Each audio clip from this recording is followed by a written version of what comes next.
Hello, my name is Ben Alexander, and I have autism. And I am reviewing the movie Miracle on Ice.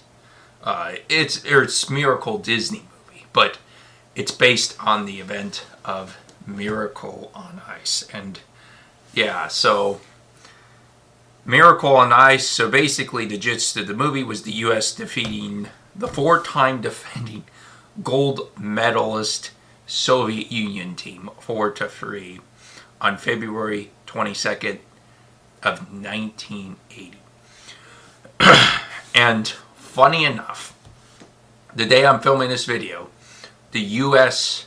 men's hockey team won gold over Canada. So it was very interesting to see how everything's worked out where U.S. won its gold in hockey. So congratulations to the U.S. men's hockey team for winning gold, and the women's. The women's also won gold too. So, and both of them beat the Canadian teams. So, U.S. got gold and Canada got silver, both men's and women's. So that's kind of the gist of what this movie's about. And this is a really good movie, and I googled it a little bit more after watching the movie. There were things in the movie I didn't know about. I thought, hearing the Miracle on Ice, I thought it was the gold medal game between the Soviets and the U.S. And while I was watching the movie, I thought that this was the gold medal game. And then at the end, they decided they played Finland for the gold medal. So it was a semifinal to beat the Soviets. So craziness that we beat Finland. I'm from America, United States. We beat Finland 4-2 to secure the gold medal. And the funny thing of the whole movie was the roster was composed of young amateur and college players. Very, very young players. And according to Sports Illustrated, it is recognized as the top sports moment of the 20th century by, like I said, Sports Illustrated even said that. And yeah, there's a lot of cool moments when it comes to that. Obviously I was not alive. I was born in 2000. So this was literally 20 years before I was even born. So it's,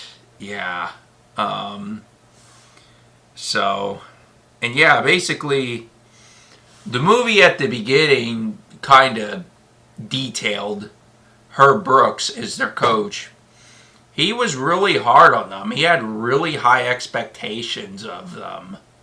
Like the scene of them just running up the ice until they were tired.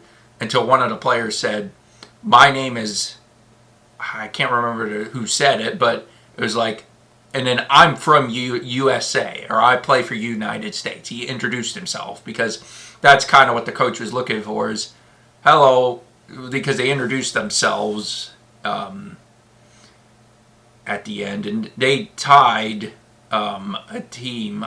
I can't remember what the team was, but they tied it 3-3. So it was absolute craziness. And I literally just got done watching it because it was with my family. But yeah, I remember it was 3-3, and they were doing conditioning because he was trying to teach them that talent alone doesn't win gold medals, but teamwork, hard work and discipline, and all that stuff, accountability to your teammates is how you win games. And so that's kind of what that movie that's kind of what he was trying to teach them. And I know once he'd selected the 27 people, he's like, I'm your coach, I'm not your friend. And basically he's like, here are your assistant coaches, they are your friends. So he was a little bit of a hard old school coach, that type of thing. And it didn't seem like a lot of the players, I mean, obviously they won the gold medal, so And he seemed like a standoffish type of person, very serious, very dedicated. Again, had some great. He was the perfect coach for that team because, yeah, he was definitely committed to the film, and even his family was like, Herb's family was like, come on, like, it's like you got to take a break and all that stuff throughout the movie, and then as they saw that they won the gold medal, they got, it was a happy ending for them. But yeah, it's just so crazy of how the movie ended. And yeah, the goaltender Jim Craig was very famous throughout this movie, and yeah, it was a crazy movie. The Soviets pulled their best goaltender. Even Herb, the United States coach. By the way, I probably should have clarified. Herb Brooks is the United States head coach. When they pulled Russia's goal, or just, well, not Russia, but Soviet Union goalie. When they pulled Soviet Union's goalie, Herb was like, they pulled the best goaltender in the world. And yeah, they pulled the best goaltender of the world out. And yeah, like I said, it was kind of crazy of the whole sequence of that movie. It was just, wow. It was a really good movie anyway. And I kind of wanted to share something with you about the Soviet Union, because this was a bigger game than just the Soviet Union playing.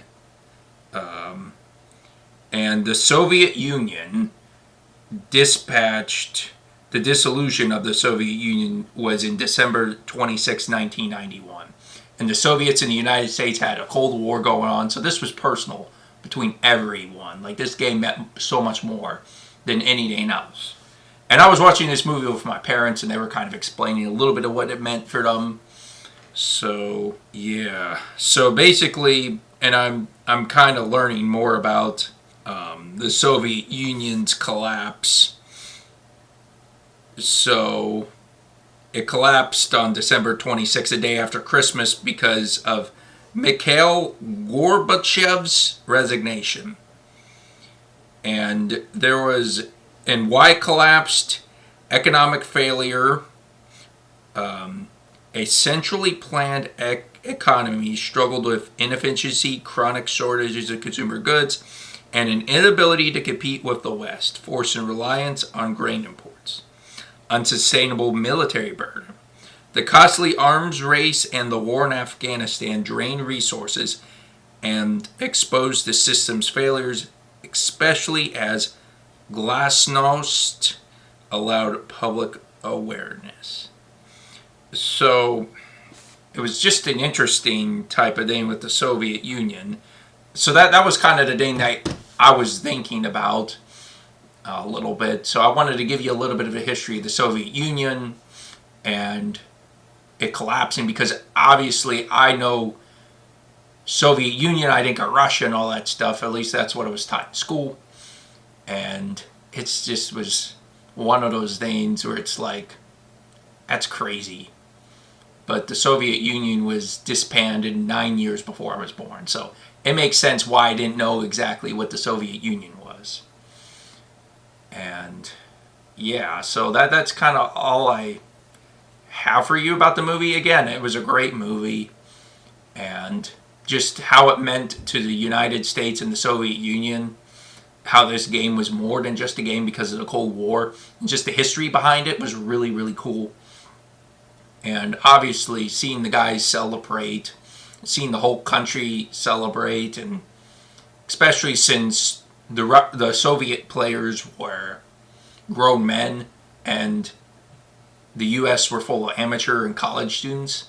It was just one of those great movies. And I don't know how many of those guys made the NHL because I wasn't born yet, but I'm hoping a lot of them did make the NHL. So, because yeah, definitely for the work that Herb Brooks put them through, I surely hope that they got something out of it. I mean, obviously they got the gold medal, but I'm hoping they can have a professional career in hockey because it was a lot of work. They were really committed to this, and I commend them for that. And it can remind, as an autistic person, this can remind me to keep committed to your craft. You know, trying to find ways to commit to this YouTube channel, make it a little bit better. But yeah, like I said, I literally just got done watching this movie and just wanted to react to it. I mean, it was a very easy follow, very easy. Because, I mean, going into the movie, you knew what happened. I mean, it was it was based on a true story, Miracle on Ice. So, but yeah, the acting was well, just the scenes, and I felt like everything was really, really good. And what about you? Have you seen Miracle on Ice before? And if you have, please let me know in the comments section. And that's all I have to say in this video, and I'll see you in the next one. Goodbye.